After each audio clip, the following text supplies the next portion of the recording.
O Conversa Política de hoje é com o advogado Walter Bittar, advogado de personagens aí da Operação Publicano, é professor de Direito, e vamos conversar um pouquinho, Walter, sobre delação premiada, que é uma instituição que a gente vinha conversando anteriormente, que não é nova, mas passou a ser novidade, digamos assim, nos últimos anos com a Lava Jato. Pode tudo na delação premiada? Bom, na verdade não pode tudo. A legislação ela determina regras, ela especifica quais são os prêmios, porque nós falamos de delação premiada, né, que devem ser concedidos ao delator, mas alguns juízes, alguns promotores e alguns tribunais do Brasil estão permitindo, mesmo sem expressa previsão legal, que prêmios excessivos ou que não foram contemplados pela legislação estejam sendo oferecidos a delatores que têm sido beneficiados em situações que hoje são públicas. Por que a delação premiada ela praticamente não era utilizada até anos atrás e de repente virou o must aí do direito, dessas negociações que estão ocorrendo nos últimos 2 anos? Aí? São 2 motivos. Um é que quando ela foi introduzida em 1990 na legislação brasileira, através da Lei dos Crimes Hediondos, ela não tinha nenhuma norma sobre procedimento, ou seja, você sabia que tinha delação premiada, mas ninguém sabia qual é a regra. Como é que isso vai acontecer? Como é que nós vamos desenvolver isso daí? Então, essa é uma situação que inibiu a ocorrência de delações premiadas. A segunda é uma memória um pouquinho fraca das pessoas que esquecem do famoso caso Banestado, também ocorrido aqui no estado do Paraná, no início do ano 2000, onde a delação premiada, mesmo sem as normas de procedimento, elas foram utilizadas. Houve, na verdade, por força de um resgate do tamanho alcançado pela Operação Lava Jato, um aumento do número de delações premiadas e da divulgação das delações premiadas. Mas a rigor elas existiam, ainda que elas não tivessem alcançado na mídia todo esse noticiário ou toda essa quantidade de informações. Por que a gente estava falando, você mesmo falou que já houve no Banestado. Mas peraí, o tal do Alberto Youssef, ele foi delator naquela época, continuou no crime e agora é delator de novo.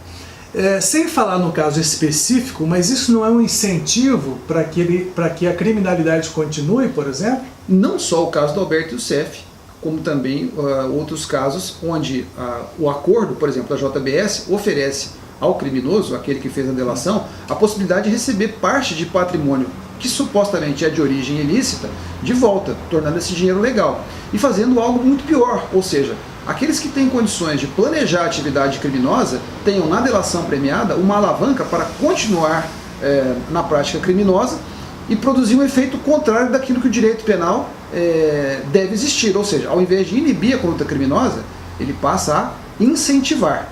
Esse que é o grande problema, que a gente chama de criminalidade do risco consentido. Você dá a oportunidade ao indivíduo de correr um risco que ao final do processo não vai trazer nenhum prejuízo a ele, pelo contrário, pode até trazer um benefício. Qual é? Aquele capital ilícito que ele teria dificuldade em introduzir no mundo comum, ele por meio da delação premiada vai ter uma parte daquele dinheiro de volta, ao qual ele vai poder inclusive pagar impostos e usufruir livremente no sistema econômico legal. Nesse caso, não é prêmio demais para uma delação? Sem dúvida é prêmio demais e prêmios que não estão previstos na lei, o que é pior. Outro aspecto que está sendo deixado a segundo plano é que essas delações que oferecem prêmios que não estão previstos na legislação, elas estão gerando prejuízos a terceiros que não poderão ser questionados no próprio sistema legal. Por quê? A partir do momento em que o Estado admite aquela atividade como legal, dá guarida a ela, dá respaldo a ela, porque ele concedeu um determinado prêmio e não pode voltar atrás, sob o argumento de que estaria desincentivando novas delações. Ele não permite que as pessoas prejudicadas, como por exemplo, empresas que foram prejudicadas por delatores, empresas que tiveram fechar por condutas de delatores, empresas que tiveram problemas em decorrência de crimes ocorridos em função dos delatores, questionem alguns benefícios e recebam, sejam ressarcidas de seus prejuízos. Tudo isso acontece numa situação em que a legislação, além de não dar respaldo para o terceiro prejudicado, também não prevê especificamente que o delator possa ganhar esses prêmios. Então você vê que geram 2 situações muito sérias. Outra coisa que é interessante, existem crimes que não podem entrar na delação? Não existe essa limitação por conta da Lei de Proteção a Vítimas e Testemunhas, que ela não fez nenhuma limitação de tipo penal, assim qualquer crime previsto no ordenamento jurídico brasileiro pode receber o benefício da delação premiada. Mas aí não fica muito aberto, não fica um leque aberto demais e qualquer pessoa, de repente, por qualquer tipo de crime? Evidente, excessivo, e conforme eu tinha conversado com você, se nós usarmos a metáfora de um remédio, é exatamente o que está acontecendo com a delação premiada. Ou seja, o remédio, quando utilizado indevidamente ou quando utilizado em excesso, ou ele perde o efeito ou ele se torna um veneno. No caso da delação premiada, nesse modelo que está sendo aplicado no Brasil, é exatamente isso. Porque tudo que não tem limite torna-se instrumento de arbitrariedades e tiranias.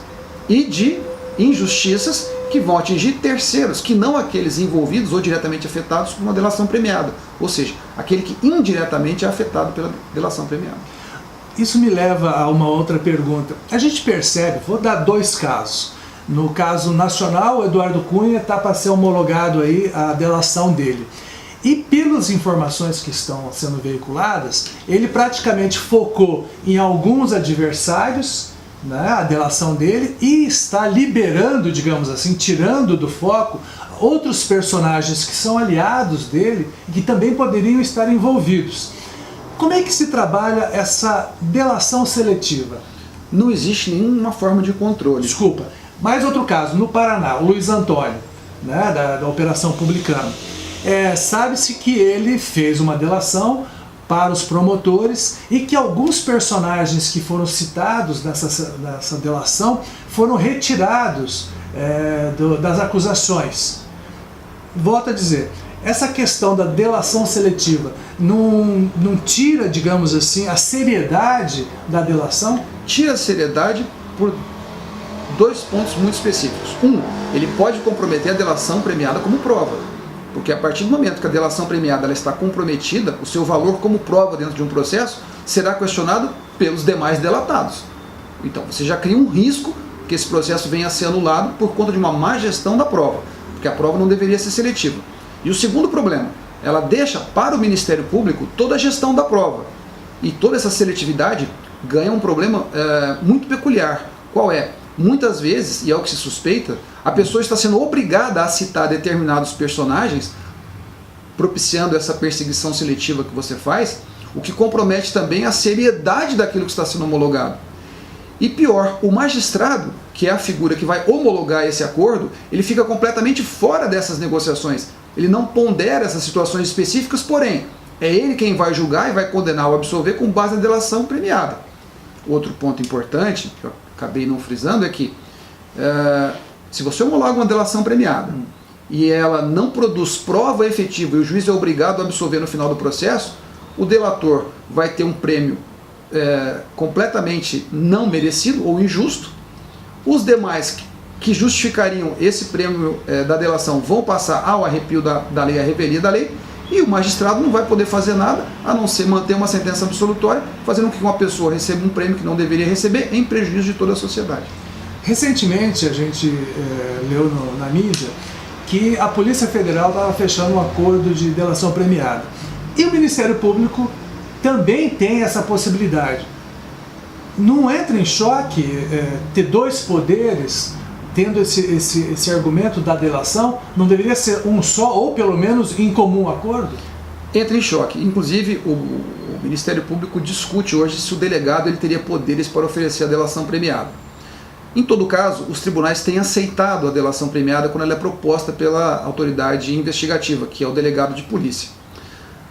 O problema é que muitas vezes isso pode entrar em conflito, e a gestão do processo criminal, no modelo brasileiro, ele está todo na mão do Ministério Público. Então, teoricamente, só deveria caber ao Ministério Público fazer essa negociação. Quando você cria esse modelo, que é um modelo híbrido que o Brasil criou, você realmente criou um imbróglio jurídico difícil de ser resolvido. Porém, a partir do julgamento do caso da JBS, onde o Supremo Tribunal Federal, por maioria, disse que uma vez homologado o acordo, ele não pode ser revogado, porque o Estado não pode tirar a garantia que ele dá ao delator, uma vez oferecido pelo delegado, esse acordo, se for homologado por um juiz, ele vai ter o mesmo efeito e o mesmo valor daquele oferecido pelo Ministério Público, o que vai gerar 2 tipos de delação premiada, 2 tipos de acordo diferentes, 2 filosofias diferentes de aplicação da delação premiada. Por quê? A Polícia Federal tem sustentado que o acordo de delação premiada, e eu concordo, ele deve ser limitado ao menor número de pessoas possíveis, porque ele é apenas um instrumento para iniciar uma investigação e chegar a uma condenação, em oposição àquele que o Ministério Público tem utilizado em diversos processos, ou seja, contemplando um número muito grande de pessoas que inclusive nada fizeram para receber o benefício da delação premiada. Então, quando esses modelos entram em choque, ele permite que a delação premiada se torne ainda mais generosa. Por quê? Porque independentemente do modelo escolhido, sendo ele justo ou não, amplo ou restrito, ele vai contemplar aqueles que receberam o benefício da delação premiada em prejuízo da sociedade, que não só espera que os responsáveis pelos crimes sejam punidos, como também espera que os valores desviados dos cofres públicos sejam ressarcidos na sua totalidade ou no maior número possível. Aqui no Paraná, vou pegar o caso do Luiz Antônio, publicano. Ele citou vários nomes, né? Muita gente foi citada ali no processo. Obviamente vai ter gente que tem culpa e a justiça vai acabar dando a punição, e outras pessoas que não vão ser condenadas. Essas pessoas que não forem condenadas, elas podem, por exemplo, entrar na justiça para ser ressarcida, porque isso provoca um tumulto na vida dela, né? Sim, teoricamente elas podem, mas nós não temos um único caso julgado no Brasil até hoje, e seria difícil que ela conseguisse ser ressarcida, por conta de que é um direito do Estado processar aqueles sobre os quais param indícios, suspeitas ou presunções num processo criminal. O que não pode acontecer é que essa acusação seja baseada numa prova de origem ilícita, ou que a autoridade saiba que não deveria levar a culpa daquele sujeito.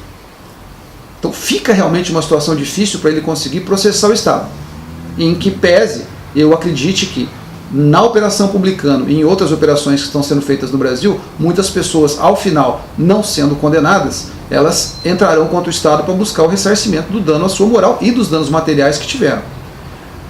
Na verdade, isso gera um problema assim, muito sério. Qual é? O comprometimento político dos promotores e do magistrado que homologou a delação premiada, justamente para evitar essa situação. O problema que nós vemos hoje é que há uma tendência a condenar com base apenas na delação, quando a legislação ela é bem específica. Apenas a palavra do delator ela é insuficiente para condenar quem quer que seja. Então qual é a saída judicial que muitos juízes estão adotando por aí? Quer dizer que no bojo do processo, a delação, corroborada com outros indícios e presunções, ela pode levar à condenação. Isso é algo muito perigoso, até porque a gestão do delator está toda na mão do Ministério Público.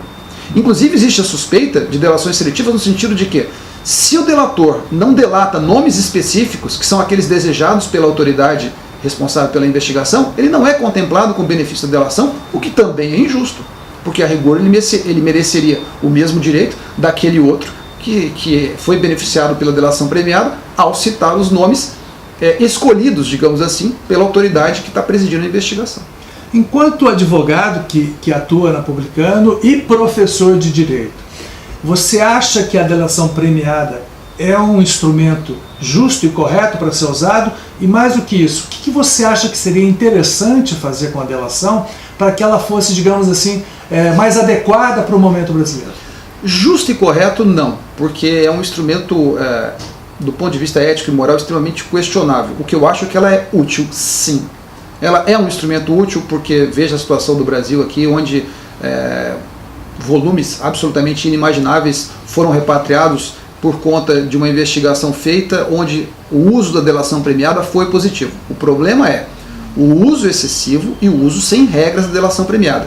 Então a minha sugestão objetiva é que a legislação fique muito mais específica em torno dos benefícios do delator, das formas de procedimento, das situações em que ela pode gerar nulidade e restringindo a delação premiada a casos extremamente importantes e muito mais do que isso, restringindo ao menor número possível de delatores, para que não ocorra, por exemplo, o que ocorreu no caso da Odebrecht, onde 73 executivos receberam o benefício da delação premiada e, a rigor, esses 73, eles não produziram nenhum benefício ou nenhuma novidade para a investigação. Eles não trouxeram nada de novo. Eles não agiram positivamente em nada para melhorar a situação do processo. Então, essa situação de uma ampliação para deixar a legislação mais objetiva e mais restritiva, eu acho muito importante. Então, por isso eu gostaria de deixar claro que a delação premiada tem sim os seus aspectos positivos. Ela é sim um instrumento que pode trazer uma maior eficiência ao sistema processual ou ao sistema de investigação, que ela não pode ser banalizada. Walter, muito obrigado pela entrevista. Se você gostou deste material, dessa entrevista aqui com o Walter, do Conversa Política, inscreva-se no canal e compartilhe.